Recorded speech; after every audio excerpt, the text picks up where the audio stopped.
Hello, good morning, नमस्कार दोस्तों। आशा करता हूं आप लोग सकुशल होंगे। तो आइए 20 जून की करंट अफेयर्स को फटाफट देख लेते हैं।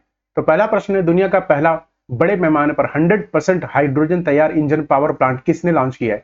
ए फिनलैंड, बी यूएसए, सी भारत या डी यूके।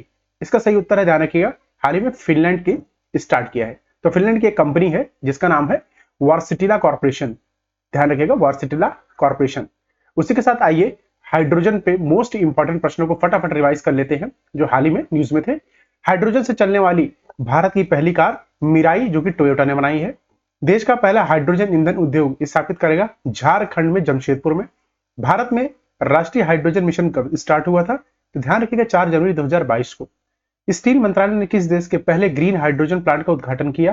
तो जिंदल स्टेनलेस हिसार, ये ध्यान रखिएगा। अगला है, देश का पहला बहुउद्देशीय multipurpose green hydrogen pilot project कहां शुरू हुआ? तो हिमाचल प्रदेश, ये ध्यान रखिएगा। वही भारत की पहली हाइड्रोजन से चलने वाली ट्रेन हरियाणा में शुरू हुई, नाम है उसका वंदे मेट्रो। हाइड्रोजन के खोजकर्ता किसको कहते हैं? हेनरी कैवेंडिश को। वही विश्व का पहला डिलिक्स हाइड्रोजन फेरी कौन सा? नॉर्वे में शुरू हुआ था। वही भारत का पहला hydrogen international combustion engine H2 truck बनाया गया रिलायंस द्वारा। वही भारत का पहला युद्ध हरित हाइड्रोजन प्लांट शुरू असम में रिलायंस द्वारा। भारत का पहला बायोमास आधारित हाइड्रोजन प्लांट मध्य प्रदेश के खांडवा जिले में। भारत अपनी पहली अपशिष्ट हाइड्रोजन परियोजना कहां स्थापित करेगा? पुणे, पुणे महाराष्ट्र, ये आपको ध्यान रखना है। साउथ कोरिया ने दुनिया का सबसे बड़ा hydrogen fuel cell power plant उद्घाटन किया है। साउथ कोरिया की राजधानी है सियोल, ये आपको ध्यान रखना। हाइड्रोजन में कितने आइसोटॉप्स होते हैं? ये प्रश्न आ सकता है, तो ध्यान रखिएगा, प्रोटियम, ड्यूटियम और ट्रिटियम, 3, 1 2 3। आइए अगला प्रश्न देखते हैं। तो अगला प्रश्न है, हाल ही में किस अंतरराष्ट्रीय संगठन ने राजस्थान में ब्रुकफील्ड के बीकानेर सौर ऊर्जा परियोजना में 105 मिलियन का निवेश करने का प्रतिबद्ध किया? ए यूनेप, बी आईएसए, सी इंटरनेशनल फाइनेंस कॉर्पोरेशन या डी यूनेस्को। इसका सही उत्तर है सी, हाल ही में अंतरराष्ट्रीय वित्त निगम ने किया है, जो कि वर्ल्ड बैंक की एक शाखा है। ध्यान रखिए, किसकी है? वर्ल्ड बैंक की। वहीं भारत का लक्ष्य 2030 तक 500 गीगावाट तक गैर ईंधन आधारित बिजली क्षमता उत्पन्न करना है। वहीं इंटरनेशनल फाइनेंशियल कॉर्पोरेशन की बात करें तो 1956 में इसका स्थापना हुई थी। वहीं निजी क्षेत्र के विकास के लिए यह विश्व बैंक द्वारा बनाया गया था। उसी के साथ इसका मुख्यालय कहां पर है? वाशिंगटन डीसी, यूएसए में, ये आपको ध्यान रखना है। वही राजस्थान की बात करें तो यह भारत का सबसे बड़ा राज्य है। यहाँ के सीएम है भजन लाल शर्मा, गवर्नर है कलराज मिश्र, और यहाँ का जो पक्षी है जिसे राजकीय पक्षी क्या बोलते हैं? गोदावन है। और राज्य फूल है रोहिदा, और राज्य वृक्ष है खिजड़ी। वहीं पशु की बात करें तो राज्य पशु है यहाँ का ऊंट। भारत की एकमात्र खारी नदी लूनी थार रेगिस्तान से होकर यही बहती है, एकमात्र नदी है, ध्यान रखना। उसी के साथ एक आपको ध्यान रखना, केलादेव नेशनल पार्क, जो कि आप यहां पे देख सकते हैं, desert national park, Ranthambore national park, Keoladeo. आपने देखा केलादेव ब्लू से है, इसलिए है कि यूनेस्को साइट है। क्या है ये? यूनेस्को। तो सरिस्का नेशनल पार्क, ये मोस्ट इंपॉर्टेंट पार्क है जो आपको याद रखना है। आइए अगला प्रश्न देखते हैं। अगला प्रश्न है, हाल ही में Nelson Mandela life time achievement award से सम्मानित होने वाले पहले भारतीय कौन बने हैं? तो पहला भारतीय कौन है इसमें, यह ध्यान रखना है। ए अमिताभ बच्चन, बी विनेश गनेत्रा, सी महात्मा गांधी या डी नरेंद्र मोदी। तो ध्यान रखिए, हाल ही में इसको विनेश गनेत्रा को यह अवार्ड से सम्मानित किया गया है। वही बात करें विनेश गनेत्रा की, तो इनको बच्चों के सिनेमा में एक अच्छा योगदान देने के लिए यह पुरस्कार से नवाजा गया है। वही प्रतिष्ठित लिव उल्मन शांति पुरस्कार जीतने वाले ये एकमात्र भारतीय हैं। नेल्सन मंडेला के 1918 में इनका जन्म हुआ था, 2013 में इनका मृत्यु हुई थी। दक्षिण अफ्रीका के पहले अश्वेत राष्ट्रपति थे, मतलब ब्लैक, ठीक है, ब्लैक अफ्रीकन थे पहले जो वहां के राष्ट्रपति बने। 1993 फेडरिक विलियम डी क्लार्क के साथ नोबेल शांति पुरस्कार इनको दिया गया था। 1990 में भारत के सर्वोच्च नागरिक पुरस्कार भारत रत्न से इन्हें सम्मानित किया गया था। आइए अगला प्रश्न देखते हैं। अगला प्रश्न है, विश्व सिकल सेल जागरूकता दिवस कब मनाया जाता है? ए 19 जून, बी 15 जून, सी 21 जून या डी 5 जून। ध्यान रखिए, 19 जून को मनाया जाता है। अच्छा, कमेंट बॉक्स में बताइए 21 जून और 5 जून को हम क्या मनाते हैं? 21 जून और 5 जून को हम क्या मनाते हैं? आइए इसी के साथ जून के मोस्ट इंपॉर्टेंट डेज रिवाइज कर लेते हैं। 1 जून को हम विश्व दुग्ध दिवस मनाते हैं। 3 जून को हम विश्व साइकिल दिवस मनाते हैं। 4 जून को हम आक्रामकता के शिकार मासूम बच्चों का अंतर्राष्ट्रीय दिवस मनाते हैं। 5 जून को हम विश्व पर्यावरण दिवस मनाते हैं, जो मैंने आपसे पूछा था। 7 जून को विश्व खाद्य दिवस मनाते हैं। और 8 जून को हम विश्व महासागर दिवस मनाते हैं। 17 जून को हम मरुस्थलीय और सूखे के मुकाबला करने के लिए विश्व दिवस मनाते हैं। 19 जून को हम विश्व सिकल दिवस मनाते हैं। 20 जून को हम विश्व शरणार्थी दिवस मनाते हैं। 21 जून को हम अंतर्राष्ट्रीय योग दिवस और साथ साथ में संगीत दिवस भी मनाते हैं। वही सांख्यिकी दिवस मनाते हैं 29 जून को, और थर्ड संडे को हम पिता दिवस मनाते हैं। आइए अगला प्रश्न देखते हैं। अगला प्रश्न है, पारिस्थितिक तंत्र के पुनर्वास के लिए हाल ही में किसने प्रकृति बहाली कानून को अपनाया है? A India, B USA, C Asia या डी यूरोप। अभी हाल ही में यूरोपियन यूनियन ने यह कानून अपनाया है। ध्यान रखिएगा, ये यूरोपियन यूनियन का झंडा है, इसको भी आपको ध्यान रखना है। तो इसमें टोटल कितने देश हैं ये ध्यान रखिएगा, इसमें टोटल 27 देश हैं। अगर पूछा जाए इसका उद्देश्य क्या था, तो इस कानून का उद्देश्य था कि यूरोपीय संघ में पारिस्थितिक तंत्र और प्रजातियों और आवासों को बहाल करना है। मतलब बहुत सारे ऐसे जीव जो विलुप्त हो गए हैं उनको दोबारा से प्रज्वलित करना है। वहीं इन देशों में 19 यूरो का उपयोग करते हैं, बाकी 8 यूरोप के संघ बुल्गारिया, क्रोएशिया, गणराज्य, डेनमार्क, हंगरी, पोलैंड, रोमानिया ये यूरो का उपयोग नहीं करते। अगर बात करें यूरोपीय संघ की, यूरोपियन यूनियन की, इसका कैपिटल क्या है तो ब्रुसेल्स है, और अगला शुभमन फोरम ब्रुसेल्स में आयोजित किया जाएगा, ये आपको ध्यान रखना है।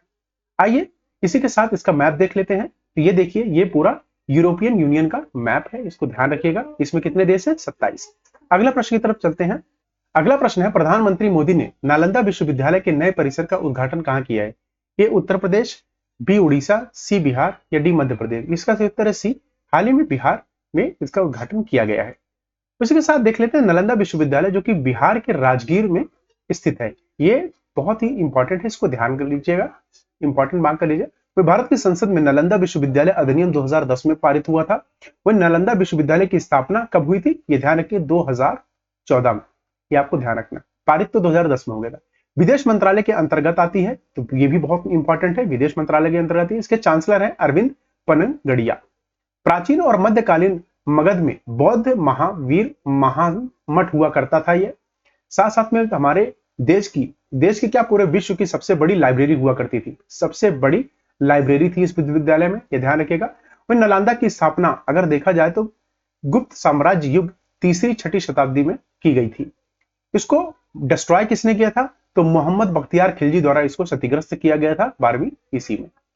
इसी के साथ आइए अगला प्रश्न देखते हैं। अगला प्रश्न, 10वां अंतरराष्ट्रीय योग दिवस 2024 कहां आयोजित किया जाएगा? ए लद्दाख, बी जम्मू, सी जोशीमठ या डी श्रीनगर। तो ध्यान रखिएगा, ये जम्मू में किया जाएगा, जम्मू में इसका किया जाएगा। इस वर्ष के अंतरराष्ट्रीय योग दिवस की थीम क्या है? इसको याद रखिएगा, योग फॉर सेल्फ एंड सोसाइटी। वही आयुष्मान मंत्री ने योग सीखने के अभ्यास करने के लिए दृष्टिबाधित लोगों को, मतलब जो लोग दृष्टिहीन है, समर्थन के लिए ब्रेल में कॉमन योग प्रोटोकॉल बुक स्क्रिप्ट लॉन्च की है। ये बहुत ही इंपॉर्टेंट है। 2014 में संयुक्त राष्ट्र द्वारा इसे घोषित किया था। पहली बार 21 जून 2015 को मनाया गया था, ये आपको ध्यान रखना है। इसी के साथ आइए अगला प्रश्न देखते हैं। अगला प्रश्न है, किस मंत्रालय ने हाल ही में ई फ्लो निगरानी प्रणाली शुरू की है? ए मिनिस्ट्री ऑफ आयुष, बी जल शक्ति, सी मिट्टी या डी पेट्रोलियम मिनिस्ट्री। तो ध्यान है कि हाल ही में जल शक्ति मंत्रालय द्वारा यह उपयोग किया गया है। इसी के साथ देख लेते हैं, केंद्रीय जल शक्ति मंत्रालय ने गंगा नदी की गुणवत्ता की निगरानी के लिए एक ई प्रवाह परिस्थितिकरण निगरानीकरण प्रणाली शुरू की है। जल शक्ति मंत्रालय 2 मंत्रालयों के विलय से बना था, जल संसाधन, नदी विकास और गंगा संरक्षण मंत्रालय और पेयजल एवं स्वच्छता मंत्रालय। वही मई 2019 में इसकी गठित किया गया था। तो केंद्रीय जल शक्ति मंत्री कौन है? सी आर, ध्यान रखिएगा, पाटिल, सी आर पाटिल, ये आपको ध्यान रखना है। आइए अगला प्रश्न देखते हैं। अगला प्रश्न है, T20 विश्व कप टूर्नामेंट में 4 मेडन ओवर फेंकने वाले पहले गेंदबाज कौन बने? आर अश्विन, बी मार्नस लबुचांगे या सी लॉकी फर्गस या डी केन विलियमसन। ध्यान रखिएगा, लॉकी फर्गस ये किताब अपने नाम किया है। हाल ही में T20 हो रहे वर्ल्ड कप में इन्होंने 4 मेडन ओवर फेंक के यह किताब अपने नाम किया है। इसी के साथ इन्होंने, अगर पूछा जाए किसके खिलाफ फेंका था, तो पापुआ गिनी के खिलाफ भेजा था।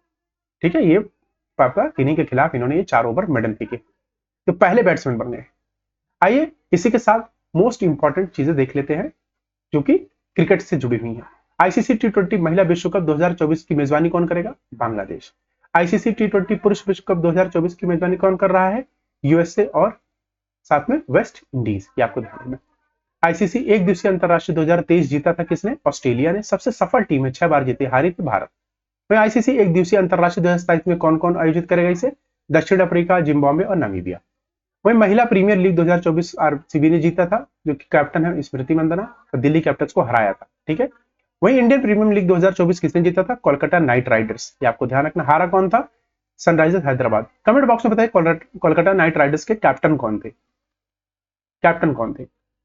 वही रणजी ट्रॉफी की बात करें 2024 की, तो मुंबई ने जीता था, विदर्भा को हराया था। आईसीसी 19 विश्व कप 2024 किसने जीता था? ऑस्ट्रेलिया ने। हराया किसको था? भारत। आइए अगला प्रश्न देखते हैं। अगला प्रश्न, दक्षिण पूर्व एशिया में समलैंगिक विवाह को मान्यता देने वाला पहला देश कौन सा बना है? A Malaysia, B Philippines, C Singapore या डी थाईलैंड। इसका सही उत्तर है डी थाईलैंड। हाल ही में थाईलैंड ने इसको मान्यता दी है।